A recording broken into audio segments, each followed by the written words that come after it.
Hello, a very warm welcome to NHK Newsline. It's 8 a.m. on Tuesday in Tokyo. I'm Miki Yamamoto. We begin this morning with another look at a sensational trial that is still underway in Malaysia. New details are emerging in the trial of two women charged with murdering Kim Jong-nam, the half-brother of North Korea's leader. Tuesday marks the first anniversary of his death.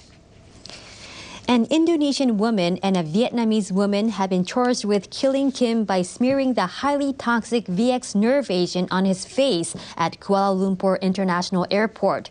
Court reportedly heard that a North Korean paid one of the women to participate in a number of pranks around the city leading up to Kim's death. The women have previously said they thought they were participating in a TV prank at the airport and have pleaded not guilty in the trial.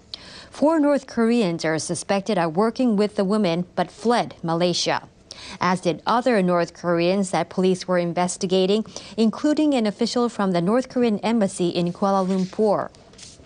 Last month, court heard that Kim Jong-nam had traveled to a Malaysian resort island shortly before his death. He met an American citizen at a hotel that police suspect had links to a U.S. intelligence agency. They also believe the two men had been in contact before the meeting on the island. It's expected the trial will take a closer look at the meeting. The women's lawyers say a ruling in the trial is expected by the end of the year. North Korea's state-run newspaper says sending a high-level delegation from the country to South Korea was meaningful in improving bilateral ties. The group attended the opening ceremony of the Winter Olympics. Monday's edition of Rodong Sinmun reports on its front page that the delegation watched a performance by a North Korean art troupe alongside South Korean President Moon Jae-in in Seoul on Sunday evening. A photo shows North Korean leader Kim Jong-un's sister and Special Envoy Kim Yo-jong and Moon sitting side by side and smiling. Another shows Moon on his feet applauding. The paper calls the performance a great success. It also says the delegation wrapped up its 3-day trip to South Korea for the Pyeongchang Games and returned to the north later in the day.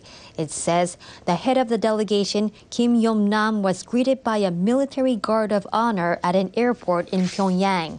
The paper says the delegation's visit served as an important occasion in promoting bilateral ties and creating a peaceful environment on the Korean peninsula. Now, China has welcomed talks resuming between North and South Korea. Foreign Ministry spokesperson Gun Shuan told reporters on Monday that the rapprochement is in the interest of both sides. He said it contributes to peace and development in the region. We hope all parties can strive to make inter-Korean talks a routine and to extend the talks to more parties, especially between the North and the United States. Gun revealed the special envoy representing Chinese President Xi Jinping exchanged words with Kim Yong-nam. Gun did not provide details about the conversation, but the envoy could have conveyed China's stance that Pyongyang should hold talks with relevant countries. The 4 ministers of Japan and Singapore have confirmed they will cooperate to prevent North Korea from evading UN Security Council sanctions. Japanese Foreign Minister Taro Kono, who is visiting Singapore, met his counterpart Vivian Balakrishnan on Monday. The island country chairs the Association of Southeast Asian Nations this year. North Korea's methods for avoiding sanctions have become increasingly sophisticated.